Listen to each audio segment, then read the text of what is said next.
Olá, gente. Boa noite, tudo bem? Dá um toque para mim se vocês estão ouvindo legal.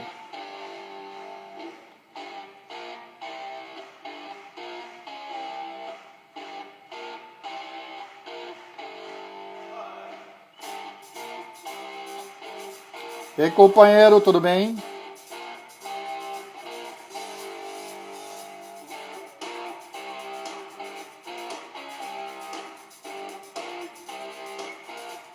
Obrigado, gente. Tá bom, valeu. Oi, Bárbara.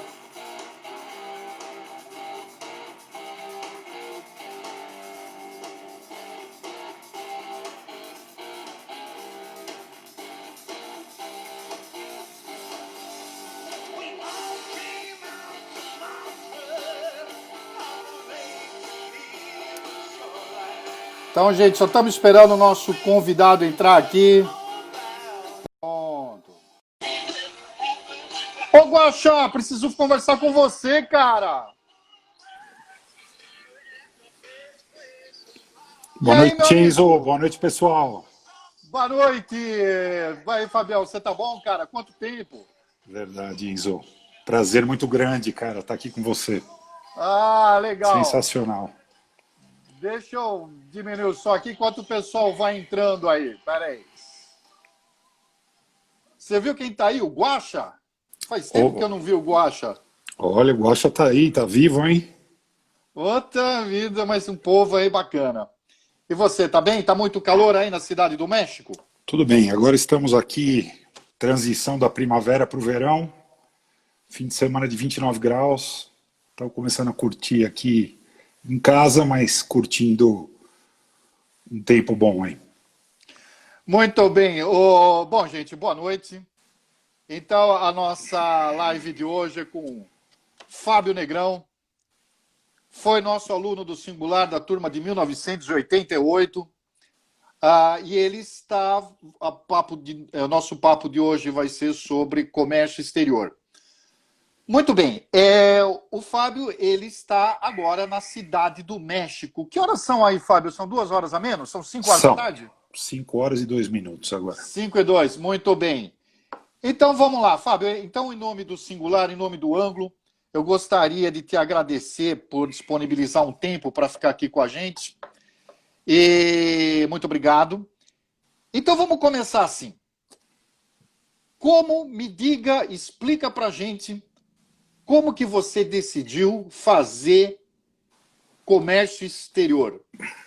Conta a sua história. Eu vou contar a história, mas acho que é interessante aproveitar e comentar um pouquinho da nossa relação no Singular, né?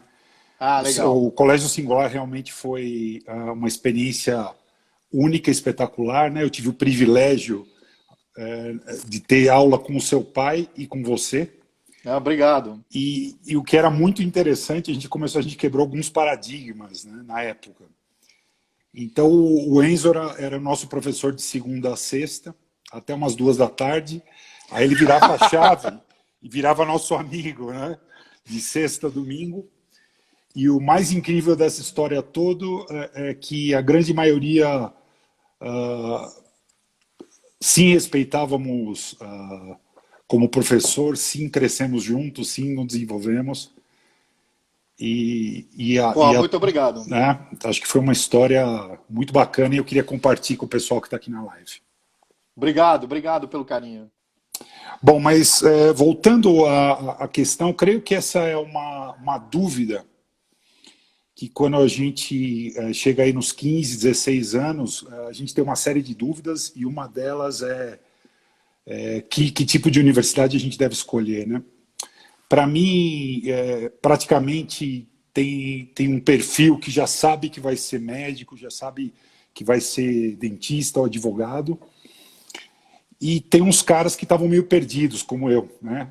Gostava de heavy metal, tocava bateria. E aí eu comecei, creio que é muito válida essa questão de alguns guias, né, que te ajudam a te dar uma direção, né? Vou para humanas, vou para exatas, alguns cursos algumas provas de tendências, etc. Mas no final você tem que também seguir um pouquinho o instinto. Então, como eu sabia que eu queria, não sabia muito bem o que eu queria, eu acabei indo para coisas que me permitissem ter um espectro mais amplo. Então eu decidi comecei a buscar opções de administração de empresas. E foi interessante que no final dos anos 80, a economia brasileira estava começando a se abrir. Não sei se você se recorda. Ó, Então, existia um boom muito grande, uma demanda muito grande por profissionais dessa área. Então, acho que acabou sendo uma mescla dessas coisas, né? De querer uma profissão que me desse uma amplitude e mais para frente poder decidir o que fazer, e uma demanda por profissionais de comércio exterior e nesse momento da abertura da economia brasileira.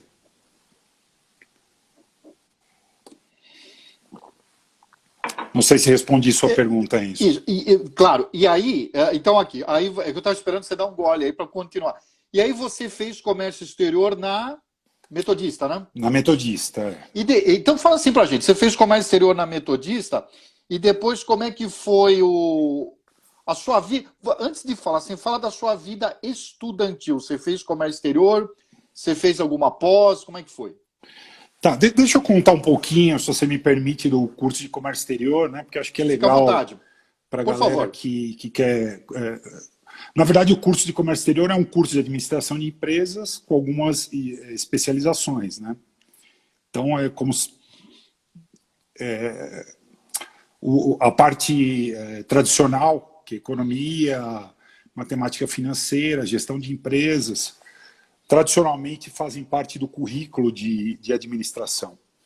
O comércio exterior, ele agrega direito internacional, contratos internacionais, ele já começa a focar mais nessa parte da economia, um approach mais global.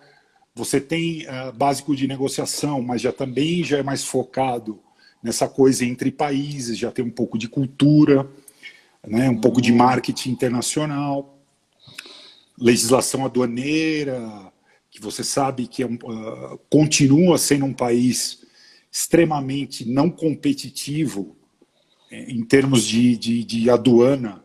Quando você compara uma aduana do México, por incrível que pareça, é muito mais ágil. Tem caminhão que sai de manhã cedo aqui com peças automotivas, no final do dia está fabricando carro nos Estados Unidos, para você ter uma ideia. E aí, no final do curso, tem um pouco de diplomacia, que eu acho que é bem legal também, um pouquinho básico de política internacional. E o fechamento do curso é um trabalho, né, um TCC no último ano. É um curso de bacharelado, são 4 anos. E para mim foi interessante porque eu decidi estudar à noite, então com isso eu já comecei em paralelo ao curso, eu já fui fazendo os estágios. Então eu fiz um estágio no Banco do Brasil, porque era muito canalizado, né? Nossa economia era muito fechada, tudo passava pela antiga Cassex. Nossa Senhora! Né? Faz tempo. E depois acabei fazendo um período no Banco Francês Brasileiro, que depois acabou sendo adquirido pelo Itaú e virou Personnalité. Esse é um pouquinho do começo da história. E depois, assim, você fez pós-graduação, você fez, né? Fiz. E onde você fez? E aí, essa é uma pergunta legal, né? Porque muitas vezes a gente fica com esse medo, né, de escolher uma carreira, mas na verdade a universidade é uma primeira etapa, né? Depois você acaba... eu tenho quase 50 anos e continuo estudando e aprendendo todos os dias. E aí, trabalhando em banco, eu descobri que eu não servia para isso. Eu aprendi, você vai aprendendo, né? Na jornada, você vai aprendendo e se identificando com algumas coisas. Então eu aprendi que eu me identificava muito com a área comercial. E aí eu acabei saindo dessa área de banco, comecei a trabalhar numa distribuição, na Dacan, que era uma distribuidora de abrasivos da Norton, que era meu pai e meu tio eram os donos na época. Trabalhei com meu irmão também. E foi um baita aprendizado, né? Então, e aí me despertou um interesse enorme. Como era um negócio familiar, eu via que faltava muita coisa, né? Tinha uma área de oportunidade enorme. Então aí me despertou interesse por marketing. E na época, o curso mais legal que tinha em São Paulo, um dos mais legais, era da ESPM, da Escola Superior de Propaganda e Marketing, na Vila Mariana. E aí eu tomei a decisão de começar a pós ali. Era parecido com o que é um formato MBA hoje, né? Uhum. Mas na época era mais comum chamar de pós-graduação. E depois, você foi... E como é que começou a tua carreira internacional? Sabe por quê, Fábio? Deixa eu só fazer um preâmbulo aqui. Conversando com os nossos alunos no dia a dia, mas muita gente pergunta e tem interesse de trabalhar no exterior. Então, por exemplo, a gente está fazendo live de medicina, tem alunos que perguntam como que é para o médico trabalhar no exterior. Você está fazendo live de engenharia, a pergunta que me fizeram muito interessante, qual a melhor modalidade de engenharia para poder trabalhar no exterior? Tá? Então, parece que os nossos alunos, eles têm um certo interesse, uma certa atração de querer trabalhar no exterior. Não sei, Europa, Estados Unidos, né? Porque tem que ver que lugar do exterior também, né? Agora, me conta uma coisa, o que te despertou, foi por acaso ou você foi buscar uma carreira internacional? Deixa eu... são alguns eventos, né? Eu acho que a primeira coisa interessante, quando eu estava... o curso, a pós-graduação da SPM são 2 anos. Quando eu estava finalizando o curso, você tem a opção de fazer um módulo de marketing internacional em Buenos Aires. 30 dias. Tá. 30 dias. E eu aproveitei essa oportunidade. Na época eu já tinha saído da CAN, eu tinha começado a trabalhar com uns amigos numa distribuidora de CDs que se chama GK. Foi um trabalho divertidíssimo. Foi 2 anos que eu me diverti muito, que eu aprendi coisas muito legais. Mas em paralelo eu segui com alguns objetivos, né, de terminar essa coisa de pós-graduação. E aconteceu uma coisa interessante, que são coisas que a vida vai trazendo. O meu irmão trabalhava na Ford e ele mudou para os Estados Unidos. E ele foi fazer... ele trabalhava na área de compras da Ford e foi morar em Michigan. E na época eu estava aí querendo concluir esse curso da SPM, não sabia direito que carreira profissional seguir. E tomei a decisão de tomar 1 ano nos Estados Unidos para aprimorar a língua e acabei ingressando em um curso de especialização de marketing na Universidade de Michigan. E aí foi um life changer. Aí realmente me abriu o espectro ao conviver com várias pessoas de várias nacionalidades, a ter acesso a uma cultura que pode ser questionada em muitos pontos, mas na parte de universidades dos Estados Unidos é algo realmente fantástico, né? Em 88, você tinha já internet rápida para todos os estudantes, o que para hoje é nosso cotidiano, né? Mas Nossa, em 88, né? 88 já era internet rápido para todos os estudantes. Então, e aí eu acabei voltando, né, desse ano sabático, entre aspas, né? Fiquei só estudando. E imediatamente isso levou meu currículo para um outro nível, né? E eu acabei aplicando para uma posição para uma empresa americana que chamava Gage, que estava abrindo no Brasil. Era uma empresa de Michigan. E praticamente, quando eu falei que eu tinha retornado da Universidade de Michigan, eles me contrataram praticamente de imediato, né, com o currículo, com a experiência que eu tinha. E também ajudou o fato de que meu irmão era comprador da Ford Já e já era o estava maior no meio. cliente dos caras, né? Então Então já aproveitou. você tem que sempre usar todas as cartas que você tiver na manga em todos os momentos, né? Ô, Fábio, já começaram a aparecer umas perguntas aqui, viu, pessoal? Então vocês podem fazer perguntas. Como é que vai funcionar nosso esquema? Eu anoto as perguntas e conforme o desenrolar aqui do desenvolvimento do papo, eu vou ajeitando a ordem delas, tá?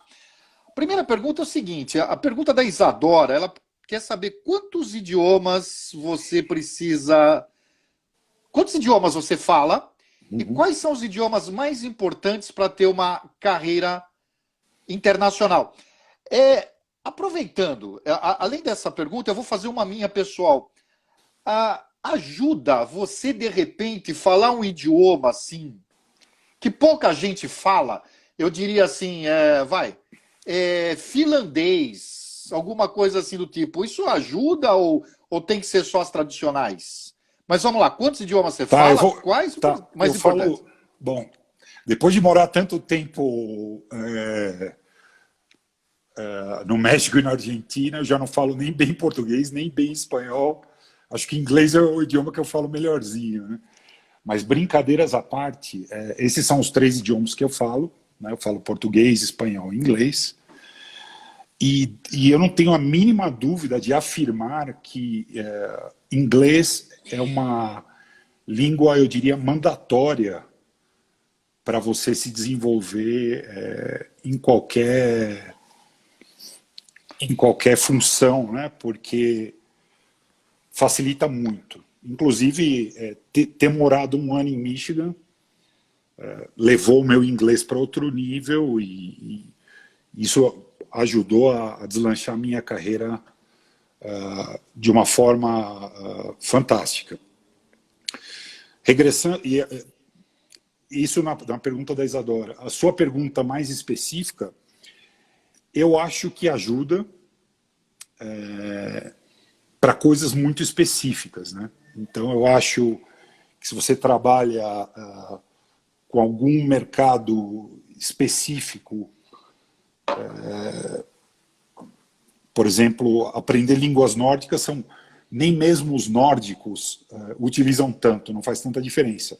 Mas, de repente, falar um italiano e um francês continuam Tá. sendo línguas que, na hora de uma negociação, fazem a diferença. Mas, se eu pudesse pedir para o gênio da lâmpada aprender uma língua, obviamente eu escolheria uma língua asiática. Porque Uma aí vai língua estar, asiática. principalmente mandarim. Não? Esse é o que eu... E eu acho que é extremamente difícil, mas faz muita diferença. Se você entra numa negociação com os chineses falando a língua deles, você está em outro nível. Muito interessante. Tem uma outra pergunta aqui, deixa eu ver, eu não vi o nome, é o. É o Guaxa, eu acho. Grande Guaxa. Guaxa.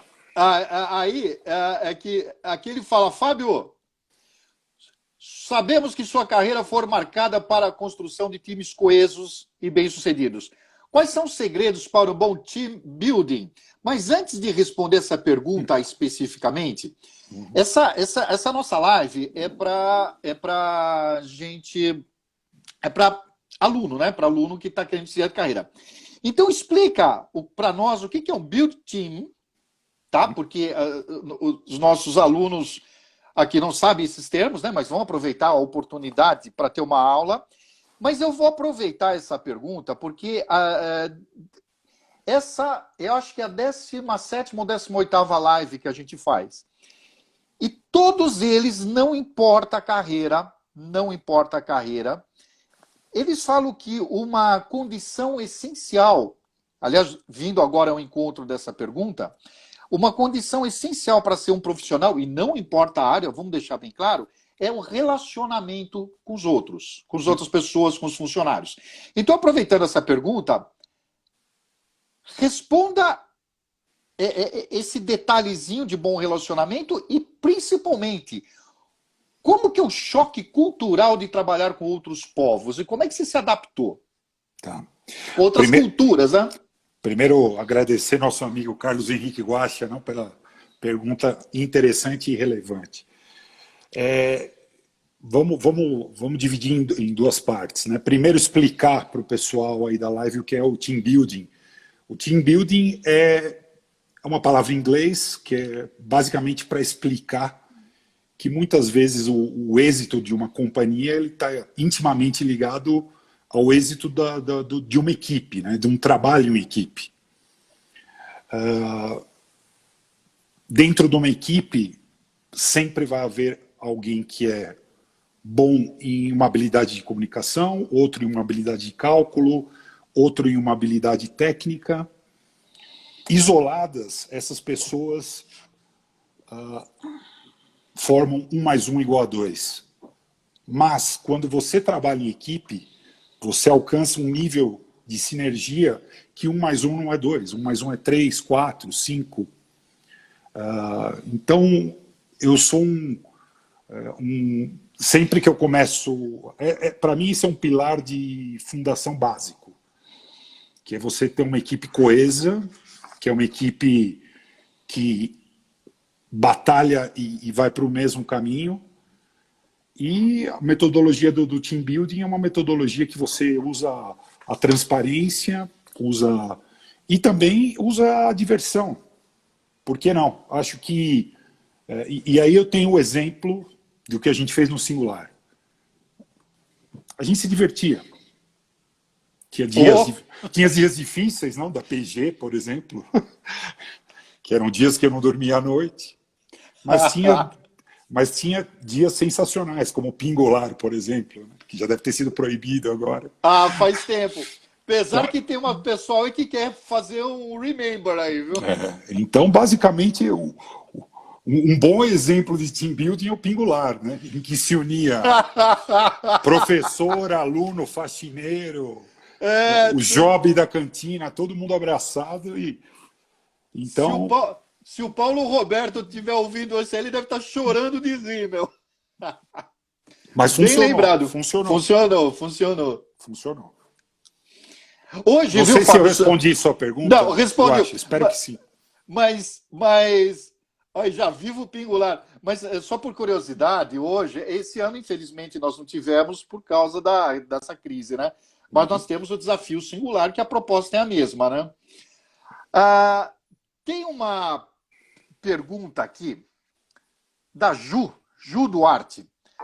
Como que é trabalhar? E aí eu tenho uma curiosidade também com isso daqui. Como que é trabalhar com culturas diferentes? Porque eu já ouvi, lembra do Renato Boaventura, do Xavier, eles trabalharam também no exterior, né? E eles me contam histórias maravilhosas. No teu caso, como que é trabalhar com culturas diferentes? Não, legal, acho que a pergunta é muito boa, obrigado, Juliana. Juliana é a nossa amiga aqui do México. Eu começaria primeiro avançando, né, porque eu saí dessa empresa americana e foi interessante. Né? Veja o que é a relação. Né?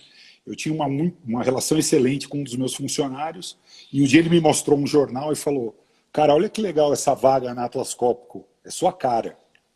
E eu lembrei que o Guaxa trabalhava lá, liguei para ele. Bom, para fazer história curta, acabei mudando de uma empresa americana para uma empresa sueca e até hoje eu trabalho com os suecos. É uma cultura que eu acho que é sensacional, é uma cultura inclusiva, é uma cultura que há 20 anos atrás já falava de inclusão, de sustentabilidade, investe muito dinheiro as empresas nas universidades e não é à toa que é um dos maiores geradores de patentes do mundo são as empresas. Um país pequenininho como a Suécia é um país tão rico, né?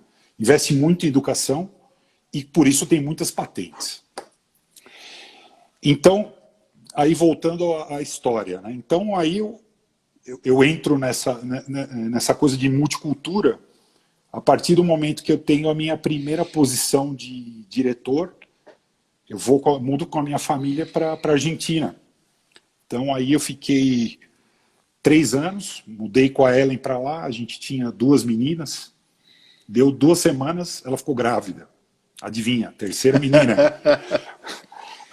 Sou um fornecedor clássico, né? Então, e nesse ambiente, né? Porque ao mesmo tempo que é super legal a vida de expatriado, né? Porque é uma vida que você, óbvio, você tem que estar muito alinhado com a sua família, né? Então, no caso, eu e a Ellen, a gente estava muito afim de ter uma experiência internacional. Creio que é muito importante isso.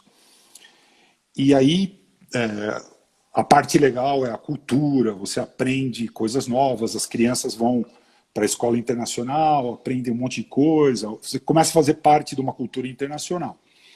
E aí começam os desafios dos hábitos, né? Então eu nunca me esqueço, primeiro dia que eu fui no escritório, os caras tudo querendo me beijar, eu não sabia o que eu fazia, né? Aí eu comecei a deixar a barba, né? Que é um hábito normal na Argentina, né? E aí o problema foi quando eu saí da Argentina e cheguei no México, que os caras são tudo machistas, os caras, opa, não queriam nem chegar perto de mim, né? Então só para falar um pouco de alguns exemplos, mas acho que é muito importante em qualquer profissão em áreas estratégicas, a escuta e a observação são fundamentais. Então, se você é um bom ouvinte e um bom observador, você rapidamente aprende. Você vai cometer muitos erros, mas você vai aprender bem rápido. Uma curiosidade, tá todo mundo rindo aqui. Eu nem leio o que está escrito embaixo, senão eu vou perder completamente o foco, cara. Não, eu não estou aguentando, porque eu estou tentando procurar pergunta, mas só tem kkk e hahaha aqui. Eu imagino, cara. Eu imagino. Você está gravando, escuta, né? Eu tô, e eu não, vai ficar muito tempo isso gravando. Tá bom. Escuta, você chegou a morar na Suécia? Eu nunca morei na Suécia, mas eu tive na Suécia 40 vezes, né? Então eu conheço muito bem a cultura sueca e como eu te disse, é uma cultura muito bacana. Nessas histórias assim de viagem, trabalhar com pessoas de outros países, outras culturas, você chegou a cometer alguma gafe, alguma história engraçada, só para ilustrar aqui? Bom, tem N histórias engraçadas, mas acho que a história clássica, né, de quem trabalha com empresa sueca, tem algum momento que você passa de gerente de vendas a diretor, que você tem que passar por um ritual, né? E o ritual basicamente é o seguinte: então você está ali, imagina naquele país bem no extremo norte do hemisfério, que no inverno chega a -15, e aí chega o seu chefe novo e fala, bem-vindo ao clube, né? Aí você fala, caramba, né? O que vai acontecer? Aí os caras vão e ligam a sauna, né? Até aí você fala, beleza, né? E começa essa história, né? Que é uma tradição nos países nórdicos, a sauna e tudo mais. E, de repente, os caras do seu lado, né? O Lars, o outro Lars, todo mundo tira a roupa e você fala, e agora, né? Tira a roupa também. Aí entra todo mundo, né? E antes de entrar na sauna, todo mundo dá um gole aí numa vodka, num negócio lá, fica lá uns 15, 20 minutos, de repente sai todo mundo correndo e simplesmente mergulha num lado congelado, cara. Ah, não. E se você não mergulha, você não é parte do clube. Então, creio que essa foi uma das coisas mais bizarras e desafiadoras que eu passei, mas no fim foi uma super curtição e é uma história para lembrar para o resto da vida e foi um barato. Nossa senhora, mas que coisa, rapaz! E lá na Suécia só se fala inglês, né?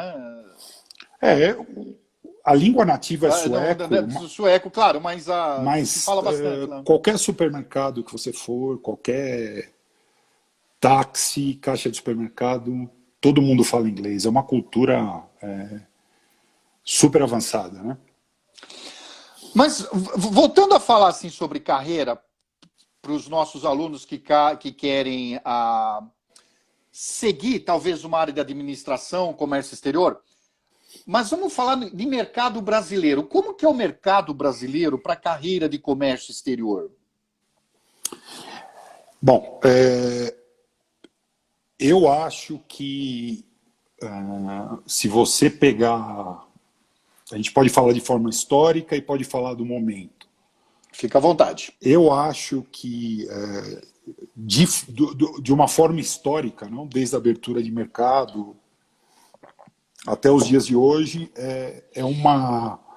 tanto o administrador de empresa quanto o administrador especializado em comércio internacional, ele tem uma gama muito grande de opções de trabalho. Então, acho que isso é legal. E eu acho que se o mercado está em alta, você naturalmente vai para uma indústria, você tem posições de trabalho, mas também quando o mercado ele começa a se retrair, como vai ser agora, você tem a possibilidade de trabalhar em consultoria. E consultoria, nada de braçada quando você está numa crise, né? Então, falando de conceitos, né, eu acho que a grande oportunidade que vai acontecer agora, não só no mercado brasileiro, mas em todo o mundo, é a questão dentro do mercado industrial da redução do OPEX, que é os custos de operações, né? Então, as empresas que estiverem focadas em redução de OPEX vão ter êxito. E eu acho que o profissional de comércio exterior ele tem um papel importante, porque o custo de logística é um custo muito alto ainda no Brasil. E, claro, existem entraves importantes por parte do governo em geral, né? Ou seja, um país que é caro importar e é muito ineficiente.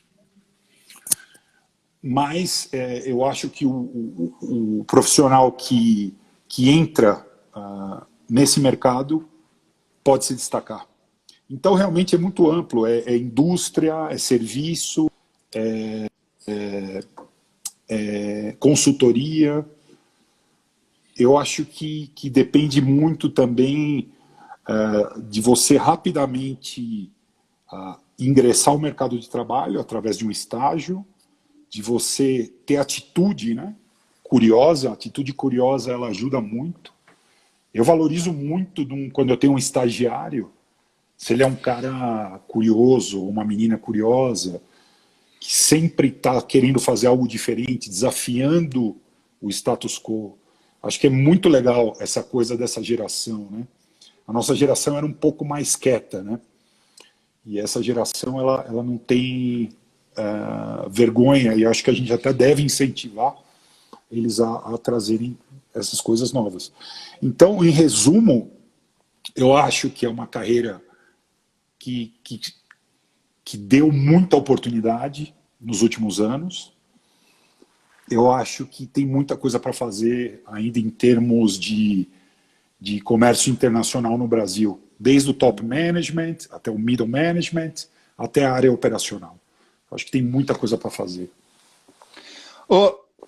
Bom, aqui tem uma pergunta do... Olha, agora começou a aparecer umas perguntas aqui, mas eu tenho a do Wilton, mas tem uma aqui que a gente estava falando de cultura. Ele fala assim, como adequar a cultura... O Alex perguntou, como adequar a cultura de uma empresa sueca em uma cultura latina como o México? Mas eu queria colocar a minha parte, meu pitaco aqui nessa pergunta.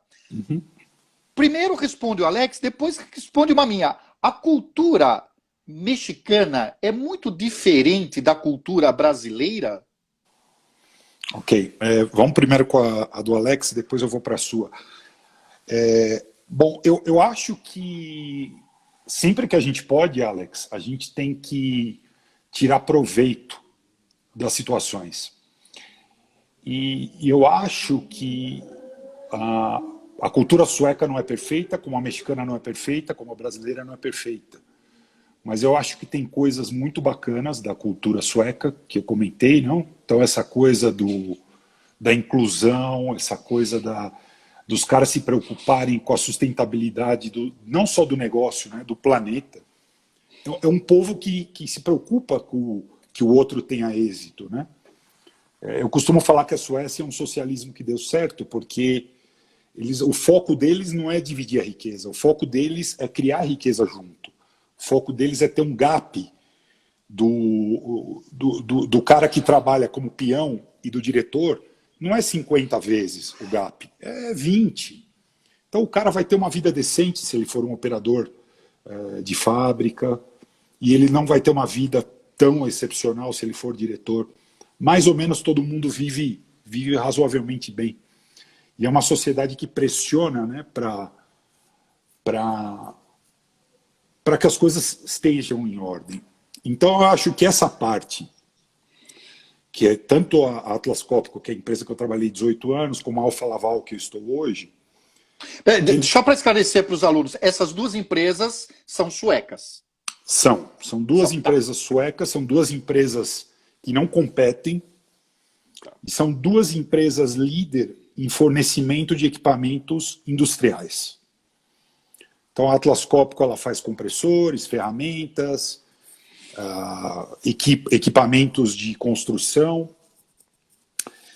E a Alfa Laval ela tem 3 tecnologias, que é transferência de calor, separação e fluid management, né? Então, são empresas que não competem, mas as duas empresas elas têm como cultura essa coisa da inclusão, da sustentabilidade, dentro de casa e fora de casa. E aí, fazendo... Como adaptar isso num país como o México, né? Então, todos os países latinos têm essa coisa que eu acho muito legal, que é a flexibilidade, tem a criatividade. Tanto o Brasil como o México tem essa parte, né? A integração é muito mais fácil e traem todos os desafios que a gente já conhece, né? Que é a corrupção, que é o ensino precário, grande parte da população informal, não tem dinheiro, né? Então até aí é muito parecido. E aí, indo para a sua pergunta, como é a cultura mexicana? Acho que a cultura vem do descobrimento do país, né? Então eu costumo fazer uma brincadeira com fundo de verdade, que nós fomos descobertos pelos portugueses e os portugueses vinham para cá e eles faziam basicamente 2 coisas, né? Roubavam para o Brasil ouro e se divertiam com as Índias, né? Parece que a coisa não mudou muito. E o México foi um pouco diferente, né? Os espanhóis eles conquistaram parte dos índios e aí estavam os astecas, estavam os maias e colocaram eles para brigar entre eles, né? Então no Brasil ficou a cultura do oba-oba, aqui ficou a cultura da desconfiança. Então é muito mais difícil você construir relações de confiança no trabalho do que é no Brasil. No Brasil é mais natural. E pode ser que a sua primeira percepção seja os caras são meio braço curto, mas não é. É diferente a cultura deles, e a partir do momento que você compreende isso, você começa a maximizar o potencial deles. Eu lembro que quando eu cheguei no México foi difícil eu compreender isso, mas aí, através de uma comunidade brasileira que a gente tem aqui no México, a gente se apoia muito nesse aspecto. E existem potenciais muito grandes, né, no profissional mexicano. Você tem que saber explorar. Uhum. Então, eu não sei se eu respondi as 2 perguntas, né? Acabei misturando um pouco, mas é basicamente isso, né? A parte 1, que é do Alex, eu acho que a gente tem que manter o DNA da cultura da empresa que a gente pertence, porque isso fez e faz a empresa ter 150 anos de existência, e adaptar a cultura local e tentar tirar o máximo proveito disso. Aproveitando mais ou menos nessa linha de raciocínio aqui, Desculpa, gente, eu não notei, eu não me lembro quem que fez essa pergunta aqui, mas está indo tão rápido que eu não vou conseguir voltar. Mas me perdoem, por favor. Como é que as empresas suecas enxergam a nossa postura de sustentabilidade aqui no Brasil? Eles ficam indignados com alguma coisa? Como é que Não, eles... não, com certeza. Eu acho que, primeiro, né, eu acho que a palavra indignado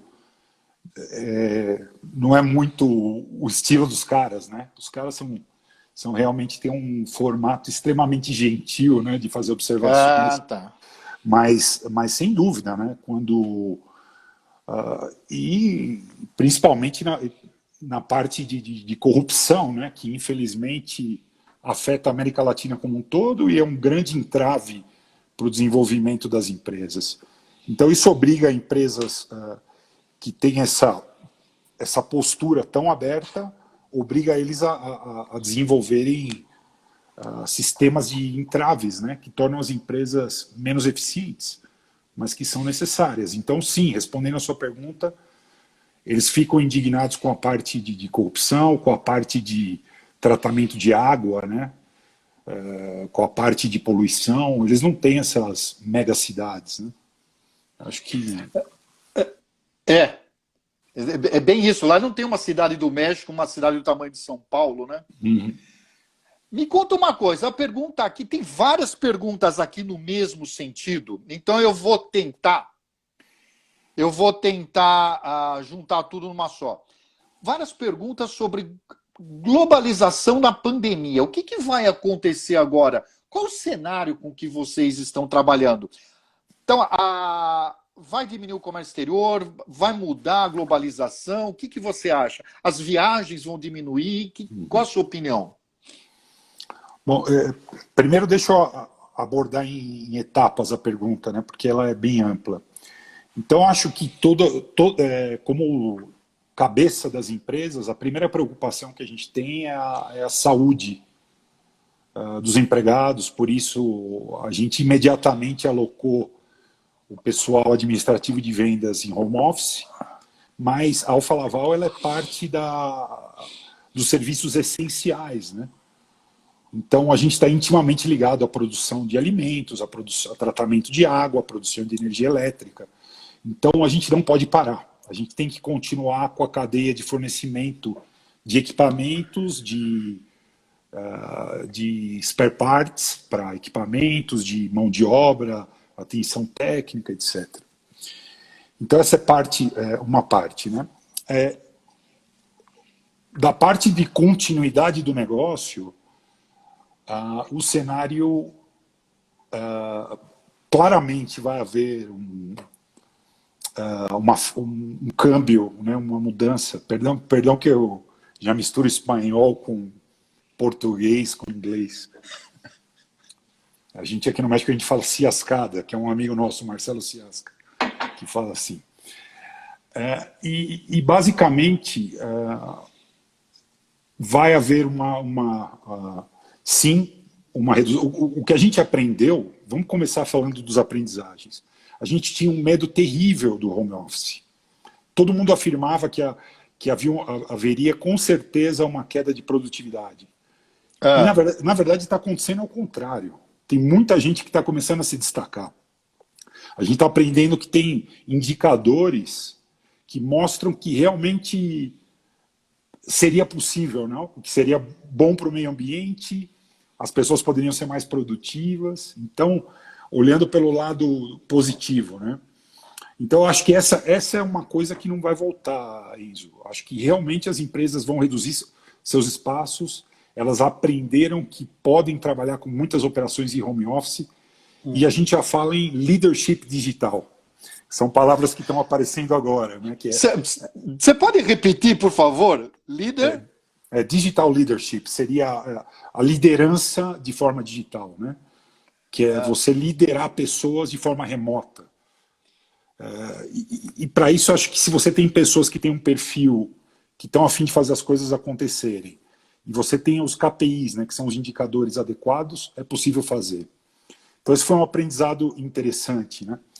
As empresas agora elas vão ser obrigadas a reduzir custos e olhar muito para o fluxo de caixa. E, e a gente está vendo que tem muitos caminhos e muitas coisas desnecessárias, né? E acho que todos nós, como consumidores, estamos percebendo que muito do nosso consumo poderia ser mais moderado. Acho que isso também vai ser uma tendência que vai acabar ficando. É, E eu, ano passado, acho que eu tive 8 a 10 viagens internacionais. Eu duvido que no ano que vem eu vou ter 8 a 10 viagens. Vão ser 2 ou 3. Acho que muita coisa vai começar a se resolver por forma digital, mas eu acho que o contato humano não vai desaparecer, ele vai ser mais específico e a gente vai acabar fazendo reuniões específicas que o objetivo é ter essa integração social, né? Voltando à questão do team building.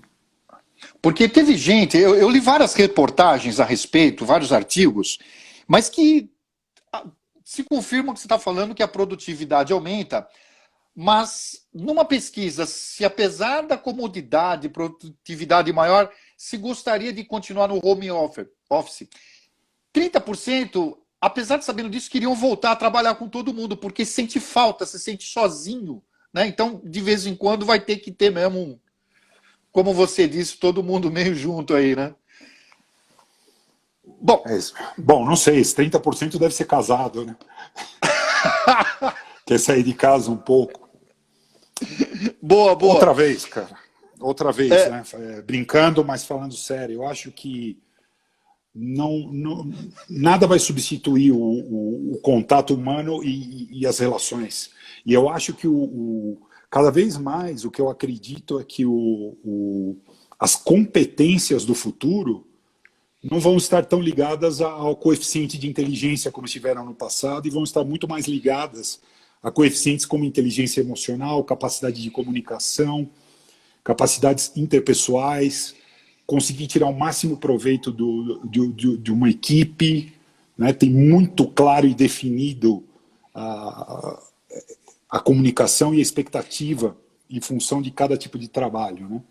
Ainda mais se essa mega tendência de que não vai mais haver emprego e todo mundo vai ser mais ou menos independente, quem tiver essas habilidades vai vencer. Com certeza. Você antecipou uma pergunta minha, então eu já vou aproveitar. Porque assim, essa mudança, porque está mudando muita coisa, né? Veja só uma coisa curiosa. Com essa pandemia, eu acho que as empresas vão procurar um outro tipo de profissional. E veja, eu não estou falando da carreira do comércio exterior especificamente, a gente pode pôr aqui engenheiros, advogados, já que o Guto está aqui na tela, então, de todas as outras carreiras. Então, o que as empresas, que característica que as empresas estarão vendo, estarão vigiando, estarão procurando em qualquer funcionário? Não importa a área. Qual que é a sua opinião? Bom, acho que um passo anterior, né, antes de falar dessas competências, eu acho que a pandemia seguramente vai acelerar uma tendência que é a digitalização. Todas as empresas traziam na pauta, nós vamos digitalizar a empresa. Mas todo mundo queria digitalizar, mas não sabia muito bem do que se tratava. Agora a gente sabe exatamente do que se trata, está no topo da lista dos executivos, e para mim essa outra tendência que não tem retorno, que é acelerar a coisa da digitalização. Então, acelerar a digitalização é acelerar, também vai acelerar o jeito que nós vamos fazer as coisas, né? Então as comunicações têm que ser mais efetivas, né? Quando você tem uma reunião física, o seu corpo fala muito por você. Quando você está num Teams, num Skype Meeting, ou como nós estamos fazendo agora, a sua palavra, as suas perguntas têm que ser muito mais eficientes, mais cirúrgicas. E isso afeta todos os profissionais, né? Outra coisa que vai acontecer é assistência remota, em muitos casos. Creio que muita assistência básica de médico vai começar a ser como nós estamos fazendo. Você vai pagar uma taxa, vai ser uma taxa mais barata, mas você vai fazer isso por vídeo. Eu acho que também a reparação básica de muitos equipamentos industriais, que é o meu mercado, vai ser guiado por Google Glasses ou Apple Glasses.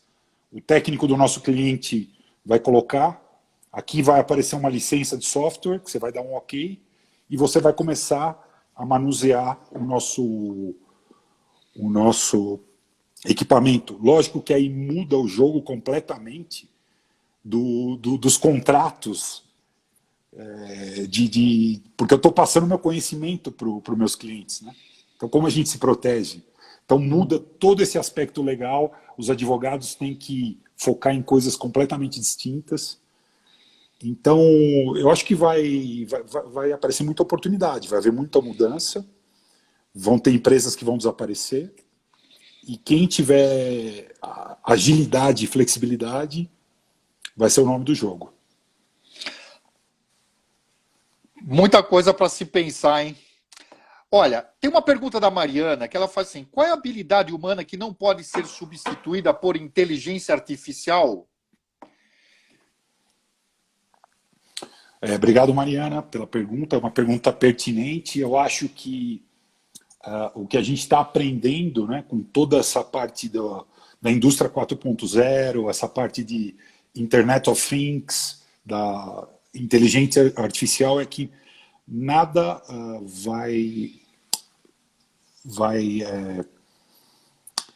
mudar ou substituir, melhor dizendo, esse contato humano.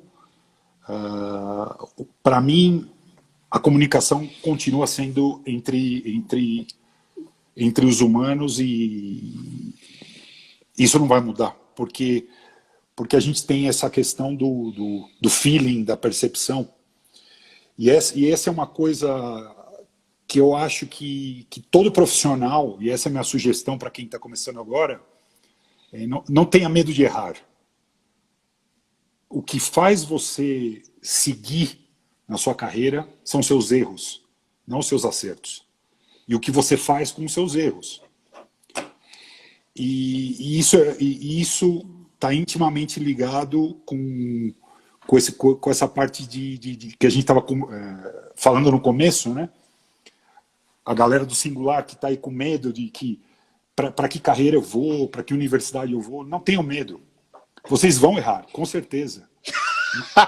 Eu falo não tenham dúvida. Mas acho que o bacana é aprender com esses erros e a gente poder...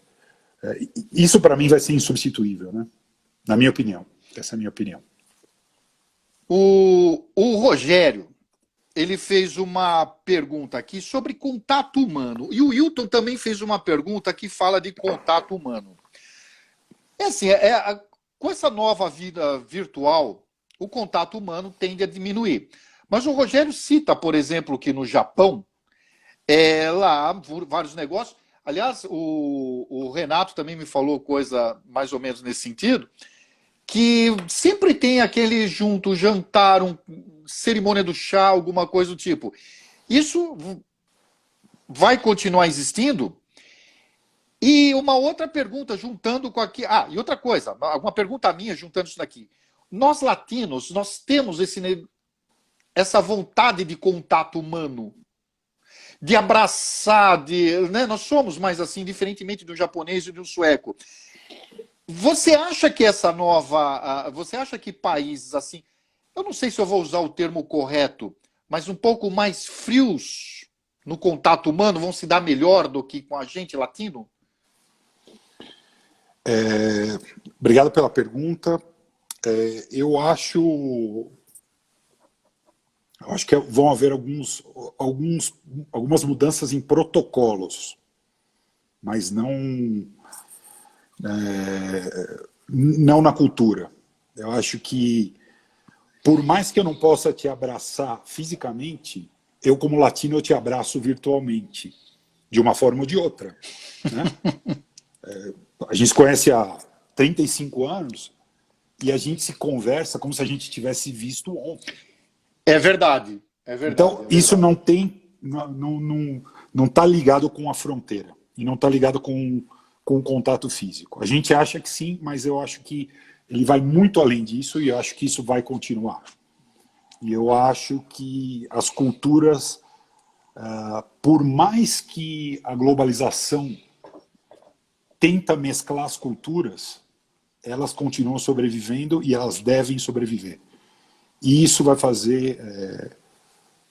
isso vai se perpetuar, na minha opinião. Então, a minha resposta é, eu acho que vão mudar procedimentos de segurança, vai ser um saco entrar num avião, vai ser um problema viajar, como também foi 11 de setembro. Uhum. Mas o mundo se adaptou e a gente está aí, e eu acho que as culturas não vão mudar. Me conta uma coisa, e o Wilton pergunta, como que vai fazer integração de equipe na... É verdade, eu não tinha pensado nisso. Como é que você vai fazer uma integração virtual com essas... Como é que vai fazer a integração com as equipes nessa época virtual? Nossa, me atrapalhei todo aqui. Tá. Nessa nova era virtual. Eu já fiz 2 happy hours com a minha equipe, cada um com a sua cerveja, na sexta-feira, batendo papo, falando de coisas fora do dia a dia. E outra vez, são coisas conceituais, não? Então, é que eu não tenho uma cerveja agora, senão a gente podia abrir. Pô, eu tô quase levantando e pegar uma aqui. Mas obrigado pela pergunta, Wilton, e acho que é pertinente. Eu acho que o team building segue. Team building vence. Meu amigo, nós temos... Já está acabando a nossa live. Está muito bom esse papo. Passou rápido, hein? Passou muito rápido, né? E o papo... Aliás, eu aprendi muito nessa live aqui. Eu também. Foi e muito eu bom. queria, nesses 2 minutos que restam, eu queria que você mandasse uma mensagem para o nosso aluno.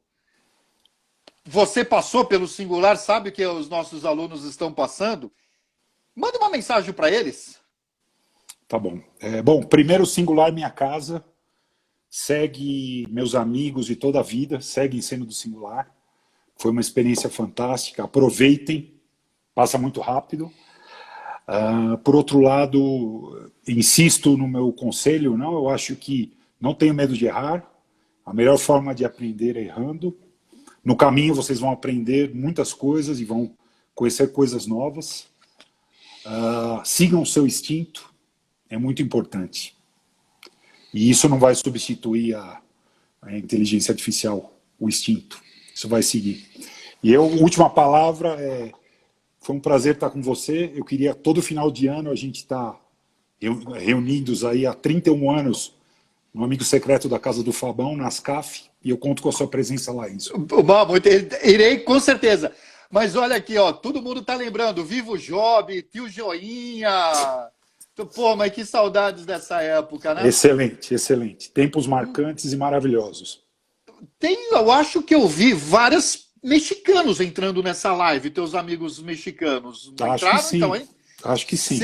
Live internacional, você está famoso, cara. Se você quiser fazer uma despedida para eles em espanhol, por favor, fique à vontade. Mis queridos amigos de México, muchas gracias. Um beijo e nos vemos pronto.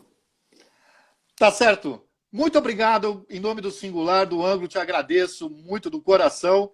Foi um papo maravilhoso. Tenho certeza que quem assistiu a gente também gostou. Falou, daqui a pouco a gente conversa. Pingular é ótimo, hein? O Metal venceu. Falou, gostei. Abraço, gente. Abração. Tchau, tchau.